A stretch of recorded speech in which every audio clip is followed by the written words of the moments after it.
thank you so much for being here on the live. I never want to miss a Tuesday ever, because it's so important to me.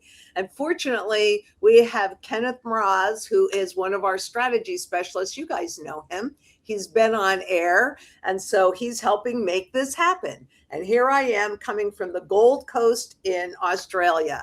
I love Australia. Kenneth, thank you so much for helping with this today.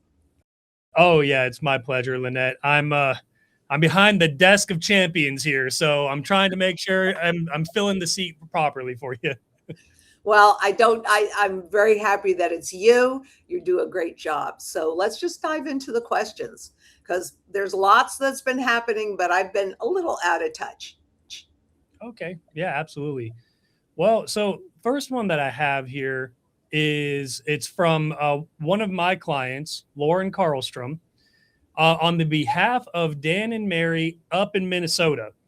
And Okay. and they say, in a scenario when the cash registers are turned off, how would someone realistically use gold and silver to pay for goods and services? Well, if all of the other cash registers are turned off and we're in a hyperinflationary stage, then we can understand what is most likely to happen by looking at other countries like Venezuela, where in particularly the outskirts. But and I will be doing a piece on this, and we've done it before, on how you actually use it. But what you will find is, you most likely is, you will go into the store and things will be priced in terms of grams of gold, grams of silver, and then probably whatever the local currency is. Because let me tell you, once we're in hyperinflation, nobody really wants the currency anyway, but they still need goods and services. You still need food. You still need all of those things. So everything will be priced more than likely in all of those choices. And then if you've got gold and silver, you're rocking and rolling. Yeah. And hoochie cooing. And I would say that's really the beauty of the strategy is, what if we're right? What if we're wrong? If the registers are up, great. If the registers are down, you're covered either way. Exactly. Very good point. Thank you. Yeah, of course. Then we have another one here. It says, from resistance chicks, it says PG here. Why would Dent say in the open, gold is a safe haven, but it went into a bubble? Treasuries for a year or more are the only safe haven. Or cash. Gold is dangerous. Bitcoin is very dangerous. Well, this really does address my personal bugaboo, which is people referring to the spot gold contract as gold, or the spot silver contract as silver. Take your pick, because those are two completely different things. And as you know, we've been talking about how speculative those contracts are, being so far away from that 200-day moving average. But I can guarantee you this, and I can't give you tons of guarantees, but I can give you this. The 33 direct users on a global basis of gold and the 36 direct users on a global basis of silver did not evaporate. So what you're looking at is purely a contract. And Harry Dent, which I'd love to sit down and have a direct conversation with him. If anybody knows him, let's invite him on the channel. He is falling into what most people fall into, because when you're listening to the talking heads, they don't say spot gold, spot silver contracts. They say gold and silver. And so what he's referring to, and I know this is what he's referring to, and what the talking heads are referring to, are the spot contracts. And yep, they're very volatile, because they went into a speculative rise. I mean, silver 70% away from a 200-day moving average, when a lot is 10%. Give me a break. So that's what he's really referring to. The real users of physical gold and silver did not evaporate. So that's the first part of that. And that's what the bubble is that he's referring to, the contracts, not gold. and the Treasuries for a year or more are the only safe haven. Why? Because the government can print the money to repay those Treasuries. That's why. But what happens to the purchasing power of the currencies when they do that? That's what happens. It continues to go down. And we already officially have 3 cents left. This is it. So when we go into this hyperinflationary piece, which I think is going to be obvious by the end of this year, when we go into that next piece, yeah, debt, because what are treasuries? Treasuries are debt. That's what they are. Now, Kenneth, do you want to add more to that? Well, I mean, I can't agree with you more. People tend to misunderstand, and you put it best. Just because something is overbought doesn't mean it's overvalued. The fundamental value of these metals, we're so far away from what they truly are worth intrinsically that to say it went into a bubble, you're right. It's just being caught up in the Wall Street jargon. It's a contract price. It's I think you and I could agree, an instrument for Wall Street. It's not to serve you and me for price discovery.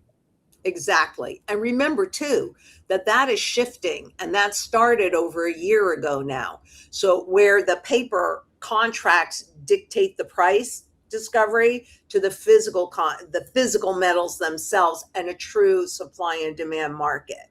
So I really, yeah, treasures are for a year or more are the only safe haven.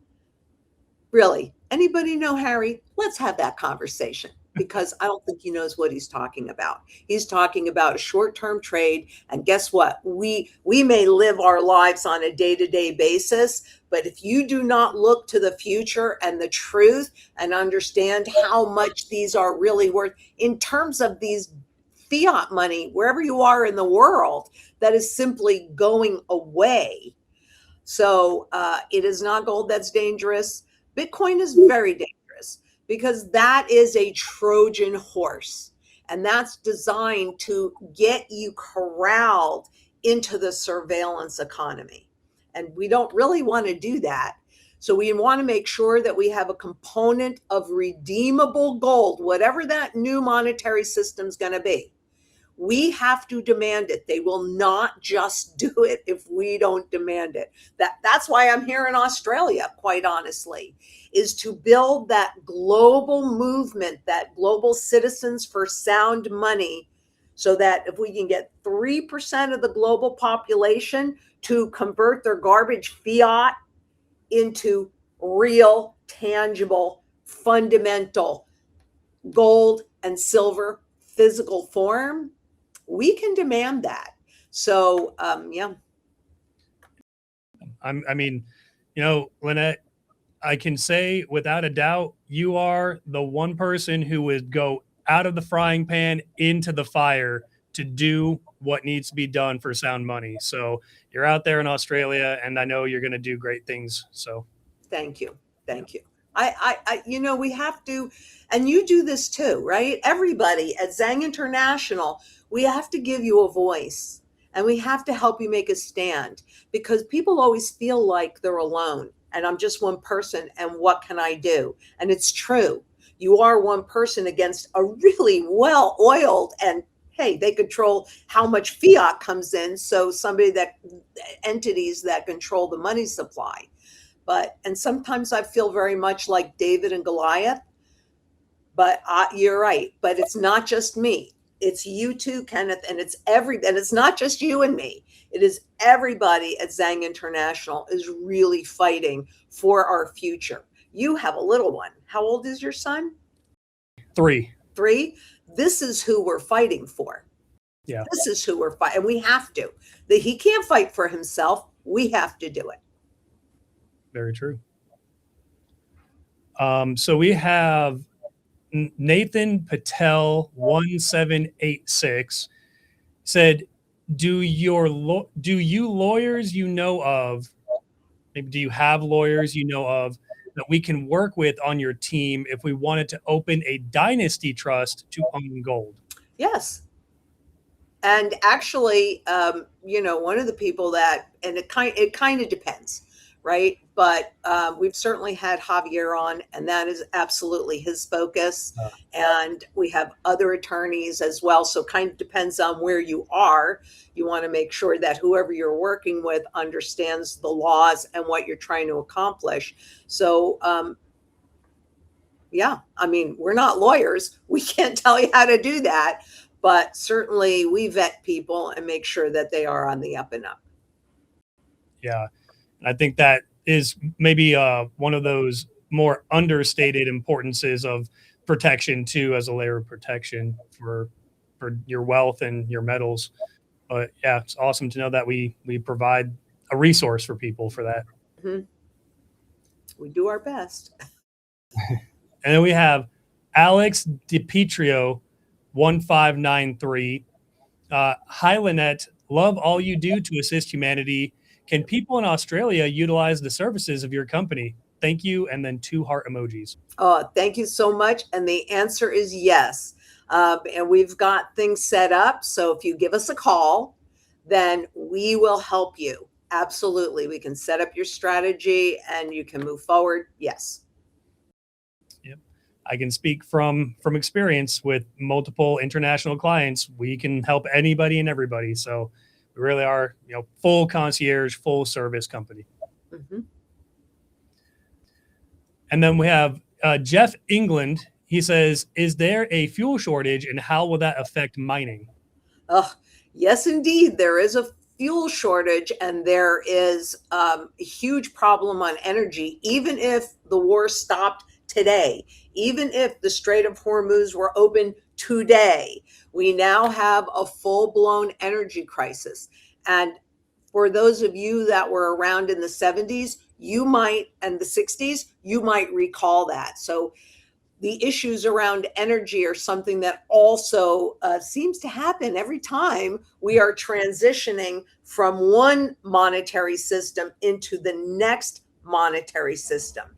And how will that affect mining? Well, it means that the cost, the all-in cost to mine is going up because mines take a lot of energy, just like, even the cryptocurrencies, right? But the cost to do it will be going up.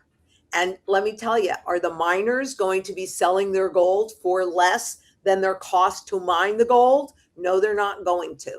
So yeah, we're that's why I said by the end of this year, I think that the maybe not the hyper because officially hyperinflation is 50% inflation, and I don't know that we would see that by the end of the year, but there's certainly a lot higher and faster inflation that's coming in. And then what that does to consumer confidence, which we can see is dipping pretty significantly. And in fact, when I was watching the news here last night, and I haven't had a chance to check it out yet, but they said that the consumer confidence here in Australia has fallen to the lowest level ever. And if that is indeed the case, right, I have to check. I don't hold me to that because I haven't verified that that was an accurate statement yet. But that could be the tipping point that then creates a domino effect on a global basis. Yeah. You're right. I mean, that's the last leg that's keeping the chair up, right? The consumer confidence game. Let me ask you about with the cost of energy. What about, for example, in Arizona, all the data centers that they're selling all these massive amounts of land to put up, and how much water and energy do those consume? Yeah, exactly. More than, and because they have such strong lobbying, the laws that are being put in place, who's going to come out the winner? And on that, it's going to be the data centers. It's not going to be the individuals. And this is happening around the world. But since you brought up Arizona, there are areas and pockets where data centers have already gone in, and the locals that live there have to buy bottled water because there's no water available for them. Wow. So, and we've already seen that the prices of energy just from the AI and all of those data centers has pushed everybody's bills up. So that's just going to get worse and worse. And this is why we talk about the mantra. You need to create surety in food, water, energy, security, barterability, wealth preservation, community, arguably the most important part, and shelter. These are all the things that we need to sustain a reasonable standard of living. And even though, I mean, solar panels, the solar was the first thing I did when I bought my house in Central Phoenix. It never worked. So I'm not really covered there, to be honest with you. I'm not. But the bug out location is all off grid. And I love that. I never have to worry about whether or not I'm going to have power up there. So we need to create that surety, because this isn't going to get better. It's just going to get worse. And for those of you that are out there watching this that feel like you have all the time in the world, or you procrastinate, stop procrastinating, because we only have as much time as we have. And I can tell you, I sleep well at night because I know that I've covered my bases. And I want you to be able to sleep well at night too. This has been great, Kenneth. Thank you so much for doing this. He doesn't have to do it, but he's doing it because we all will step up to the plate. It's very important. Yeah. And thank you guys so much for coming in. I'm telling you, I know 100%, 100 bazillion% that together we can actually get sound money back in the global monetary system again and make a positive difference for everyone's children. And until next we meet, please, wherever you are in the world, be safe out there. Bye-bye.